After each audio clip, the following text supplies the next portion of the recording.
मित्रांनो, आज सचिन शेठ घरत यांच्या कडाव येथील फार्म हाऊसवर बकासूर, साम्राज्य तसेच माणिकरावसुद्धा आलेले आहेत. आज खिडकाली येथे जे बिनजोडचं मैदान आहे, या मैदानासाठी तिन्ही बैल सज्ज आहेत.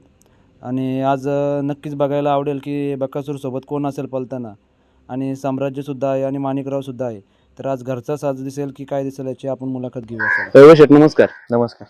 आज खूप दिवसानंतर आम्हाला कडावच्या फार्म हाऊसवर सचिन शेठच्या बकासूर बघायला मिळाला.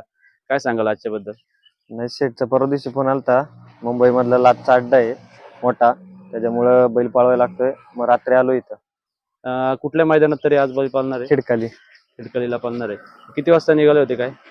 रात्री निघालो होतो 1 वाजता.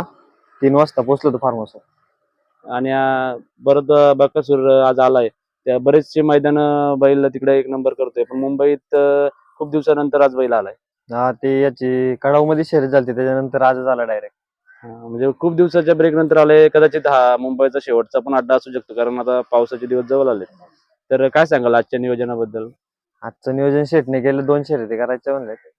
म्हणजे आज 2 वेळा आपल्याला बकासूर पळताना दिसणार. हा, झालं लवकर तर 2 वेळा दिसल, नाही तर मग एकच दिसल. म्हणजे आज बिनजोड होण्यावर आहे. आणि आज बकासूर बरोबर तुम्ही साम्राज्य सुद्धा आणलाय. हो. तर त्याबद्दल काय सांगाल? तिथं मुंबईचं आज पहिलंच मैदान बोललं तरी हरकत नाही. वासरू पळते आता, त्याच्यामुळे इथलं मुंबई मधला एक बैल घातला विठ्ठल म्हणून. मित्रांनी नियोजन करून दिलं आपल्या खेरण्याच्या. ते म्हणले या बैल घेऊन तुम्ही शर्यत जुळवतो आम्ही. त्याची एक शर्यत आणि याच्या 2 शर्यत, अशा 3 शर्यती आज करून जाऊन. साम्राज्य आपल्याला म्हणजे आतून दिसेल की पब्लिकला वगैरे कसं? 2 शर्यती जर कुठल्या साईडने जर जुळत असेल तर दोन्ही साईडने पळतो. एकच खान पळतो डावा, आतून बाहेरून दोन्हीकडून पळतो. म्हणजे पब्लिकनी सुद्धा बोलतो. हो, पब्लिकने सुद्धा पळतो. आणि बकासूर तर काय आपला विषयच नाही. आणि काय सांगाल, मोबाईल शेट वगैरे सुद्धा आलेत का? हो, आलेत ना. आणि आज मैदानात आपले सचिन शेट्टी 3 बैल दिसणार आहेत. बघा, साम्राज्य आहे, बकासूर आहे आणि माणिकराव सुद्धा आलाय. तर आता माणिकराव बरोबर त्या दिवशीच आपला 1 नंबर झालाय. तर काय सांगाल, गाडी कशी बोलते काय? नाही, बरेच जणांची इच्छा होती, म्हणजे आमची पण होती आणि त्यांची पण होती की ही गाडी पळाली पाहिजे.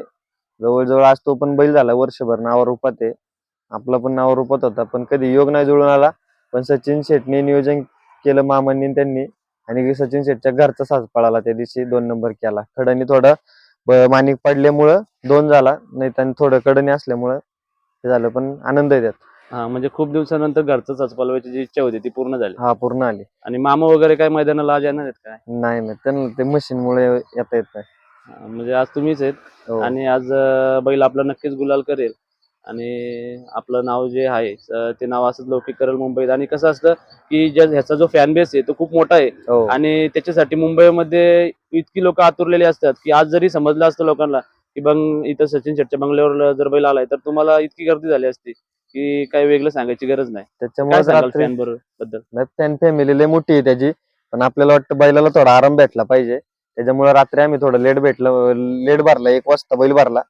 म्हणलं थोडस आता, तरी पण लिंक लागली नाही का. जवळजवळ खूप फोन आलेत मुंबईमधून, पण त्यांना सांगितलं खिडकालीमध्ये आहे अड्डा, या तुम्ही. म्हणजे आता किती वाजता निघणार आहेत काय बैल घेऊन? आता शेटचं उरकलं लगेच नाही, 11 वाजता. ठीक आहे दादा, तुम्हाला आजच्या मैदानासाठी आमच्याकडून शुभेच्छा. धन्यवाद.